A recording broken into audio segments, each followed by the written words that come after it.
Loh, Mas Al, lagi di Malang toh? Iya Mbak Has, sedang memantau nih situasi di Malang saat pandemi seperti ini. Iya Mas Al, saya juga memperhatikan dan sangat khawatir. Saya lihat di masa pandemik seperti ini, banyak sekali masyarakat yang menjadi tulang punggung keluarganya kesusahan untuk mencari nafkah. Dan akhirnya kasus stunting semakin meningkat. Betul sekali Mbak Has, fasilitas kesehatan yang terbebani, rantai pasokan makanan yang terganggu, dan hilangnya pendapatan karena COVID-19 dapat menyebabkan peningkatan yang tajam dalam jumlah anak-anak yang mengalami masalah gizi di Indonesia. Anak stunting yang terjadi di Indonesia tidak hanya dialami oleh keluarga yang kurang mampu, tapi juga dialami oleh keluarga yang berada di 40% tingkat kesejahteraan sosial dan ekonomi. Walaupun angkanya semakin memburuk pada kelompok masyarakat yang kurang mampu, bahkan sebelum COVID-19, Indonesia sudah menghadapi masalah gizi yang sangat tinggi. Saat ini, lebih dari 2 juta anak menderita gizi buruk dan lebih dari 7 juta anak di bawah usia 5 tahun mengalami stunting. Emangnya penyebab stunting itu apa sih Mas Al? Penyebab stunting adalah yang pertama, praktek pengasuhan yang tidak baik seperti kurang pengetahuan tentang kesehatan dan gizi sebelum dan pada masa kehamilan. 60% dari anak usia 0-6 bulan tidak mendapatkan ASI eksklusif. 2 dari 3 anak usia 6-24 bulan tidak menerima MPASI.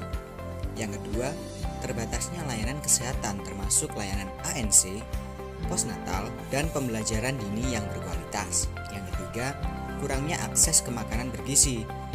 1 dari 3 ibu hamil anemia. Makanan bergizi mahal. Itu merupakan kurangnya akses ke makanan yang bergizi. Yang keempat adalah kurangnya akses ke air bersih dan sanitasi. Seperti 1 dari 5 rumah tangga masih BAB di ruang terbuka. 1 dari 3 rumah tangga belum memiliki akses ke air minum yang bersih. Selanjutnya yaitu cuci tangan dengan benar masih rendah. Kalau gitu, gimana ya caranya untuk kita memenuhi gizi yang baik dan benar agar bisa mencegah stunting ini? Pemenuhan gizi ini sangat baik dilakukan semenjak masa kehamilan sampai anak usia 23 bulan. Sasarannya antara lain, yang pertama untuk ibu hamil. Ini diberikan makanan tambahan untuk mengatasi kekurangan energi dan protein kronis, serta mengkonsumsi tablet tambah darah. Mengatasi kekurangan iodium, menanggulangi kecacingan, dan melindungi ibu dari malaria. Yang kedua, ibu menyusui dan anak usia 0-6 bulan sebaiknya didorong untuk pemberian inisiasi menyusu diniasi, pemberian ASI eksklusif, serta mendorong ibu mencuci tangan dengan benar. Yang ketiga, ibu menyusui dan anak usia 7-23 bulan ini sebaiknya didorong untuk pemberian ASI eksklusif hingga bayi berusia 23 bulan, didampingi oleh pemberian MPASI. Selanjutnya menyediakan obat cacing dan suplementasi zinc, memberikan imunisasi lengkap, memberikan perlindungan terhadap malaria, serta pencegahan dan pengobatan diare. Selain itu, pemenuhan gizi juga dapat dilakukan dengan cara menyediakan dan memastikan akses pada air bersih dan sanitasi, melakukan fortifikasi bahan pangan, menyediakan akses kepada layanan kesehatan dan keluarga berencana, menyediakan jaminan kesehatan nasional dan jaminan persalinan universal, memberikan pendidikan pengasuhan, pendidikan anak usia dini universal, pendidikan gizi masyarakat pada orang tua, memberikan edukasi kesehatan seksual dan reproduksi serta gizi pada remaja, menyediakan bantuan dan jaminan sosial bagi keluarga miskin, dan yang terakhir, meningkatkan ketahanan pangan dan gizi. Wah, berarti ASI ini sangat penting ya Mas Al untuk kebutuhan bayi. Kenapa sih ASI ini kok sangat penting Mas Al? Benar sekali Mbak Asna, ASI ini sangat penting. Mengapa? Karena ASI merupakan cairan hidup yang mengandung sel darah putih, zat kekebalan, enzim, hormon, mineral dan protein lengkap yang cocok, mudah diserap dan tidak mengganggu fungsi ginjal bayi yang sangat lemah. Nah, pemberian makanan atau minuman selain ASI sebelum 6 bulan itu dapat mengurangi produksi ASI, meningkatkan resiko infeksi, alergi, serta mengurangi ikatan kasih sayang antara ibu dan bayi. Oh, begitu. Jadi kapan kita bisa memberikan makanan selain ASI ya, Mas? Kita dapat memberikan makanan atau minuman selain ASI saat bayi memasuki usia 6 bulan sampai 24 bulan yang disebut juga dengan MPASI. Yang perlu diketahui adalah yang pertama, memasuki usia 6 bulan, bayi perlu mendapatkan makanan pendamping ASI serta tetap memberikan ASI semau bayi, siang maupun malam karena ASI adalah makanan paling penting bagi bayi berusia 2 tahun. Yang kedua, waktu memberikan MPASI untuk usia 6-12 bulan, usahakan untuk memberikan ASI sebelumnya. Yang ketiga, setelah berusia 6 bulan, bayi harus mendapatkan kapsul vitamin A. Contoh MPASI adalah makanan lumat atau lembek, atau bubur dan snack selingan seperti biskuit, kue, atau buah yang lumat. Mas Al, tumbuh kembang itu apa sih?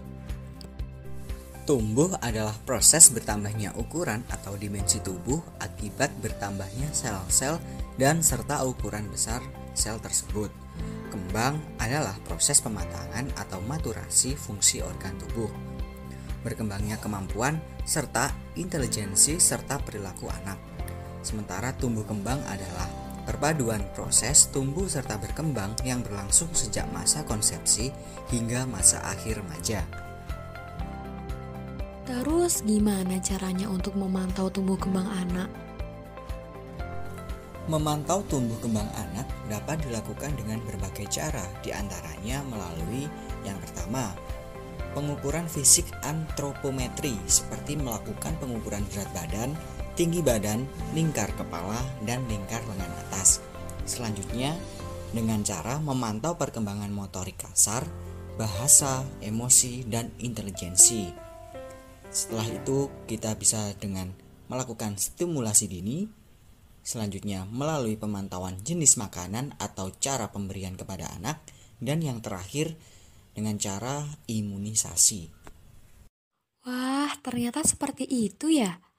Lalu, sebagai orang tua perlu nggak sih untuk menjaga kebersihan terutama untuk anak-anak kita? Pasti perlu. Dengan menjaga kebersihan, maka keluarga dan tentunya anak dapat terhindar dari berbagai macam penyakit, sehingga tumbuh kembang anak akan lebih optimal. Serta dengan menjaga kebersihan, akan merasa aman, nyaman, dan sejahtera. Memangnya hal apa saja yang kira-kira bisa dilakukan untuk menjaga kebersihan? Nah, dalam menjaga kebersihan, ini ada beberapa hal yang bisa kita lakukan, seperti yang pertama, menggunakan jamban sehat. Yang kedua, mencuci tangan dengan sabun dan air mengalir sebelum dan sesudah makan. Yang ketiga, menggunakan air bersih dalam aktivitas sehari-hari. Yang keempat, menguras bak mandi secara berkala. Dan yang kelima, tidak menimbun sampah di sekitar rumah. Ngomong-ngomong soal menjaga kebersihan nih, menjaga asupan gizi kan juga penting ya di era new normal seperti ini. Kamu tahu nggak tips untuk menjaga kebutuhan gizi di era new normal yang bisa kita terapkan saat ini? Nah, bener banget, menjaga asupan gizi di era new normal ini juga penting. Prinsip gizi di era new normal yaitu mengkonsumsi aneka ragam pangan yang lebih banyak, suplementasi untuk ibu hamil, pola hidup bersih dan sehat, aktivitas fisik, menjaga kebersihan bahan pangan, alat makan, dan kebersihan saat menyiapkan makanan, memberikan bahan pangan yang cukup dengan makanan yang tetap bervariasi, pemantauan berat badan sehat, pemantauan pertambahan berat badan, pemantauan apabila BB terhadap TB lebih, pemantauan apabila BB terhadap TB kurang, pemantauan apabila PBB tidak naik atau kenaikannya lambat, mengetahui cara menghindari penurunan dan kenaikan BB yang lambat. Oh, jadi gitu Mas Al. Wah, sekarang Hasna jadi ngerti nih. Makasih ya Mas Al. Iya, Hasna, sama-sama. Semoga apa yang kita bahas hari ini bisa bermanfaat ya. Sampai jumpa.